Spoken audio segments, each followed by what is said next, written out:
দাঁড়াও, রজব ডাকাত খুন করছিল 101টা, তার মাইয়া হয়ে যদি আমি একটাও খুন না করতে পারি তাহলে কেমনে হয়?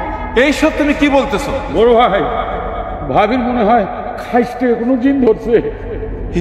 এই এখন তাহলে কি বুদ্ধি করা যায়? বুদ্ধি একটাই, যা বলি তার সঠিক উত্তর দে। কি জানতে চাও বলো? মজিমিয়ার মাইয়া লাগবে নাকি আবার বিয়ে করতে চাস? আরে এইসব ফালতু কথা, তোমার এইসব কথা কে কইছে? হুক্কা। হ্যাঁ, হুক্কা? না না না বড় ভাই, আমি কিছুই বলি নাই। আজ আমি তোরে একদিন শেষ করে ফেলবো আমি তোরে।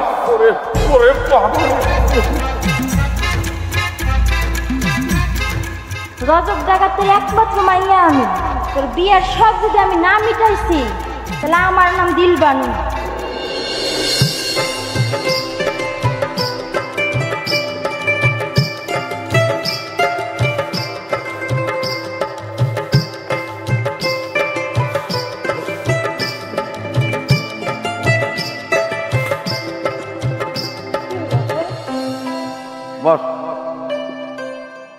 আজ বাদে কাল তোর বিয়ে, আর তোকে কে বলছে উঠান ঝাড়ু দিতে?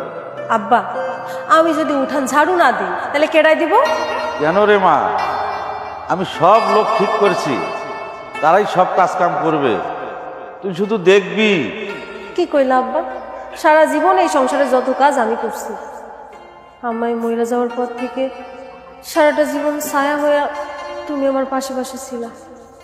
সংসারে যত কাম ছিল সবই আমি করছি, কিন্তু এখন আমি যখন চইলা যাইব তখন তো তুমি পুরো একা হয়ে যাইবা আব্বা।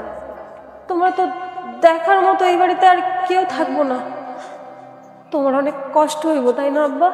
না রে মা, কাল আমার জীবনের সবচেয়ে বড় আনন্দের দিন। আব্বা, তুমি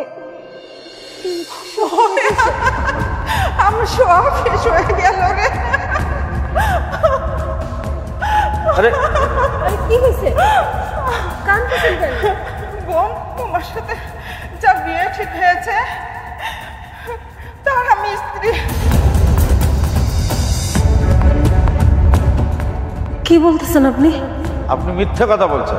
কেন মিথ্যে বলবো চাচা?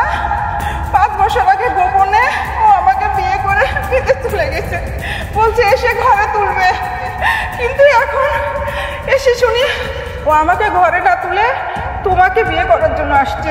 তুমি আমাকে বাঁচাও বোন।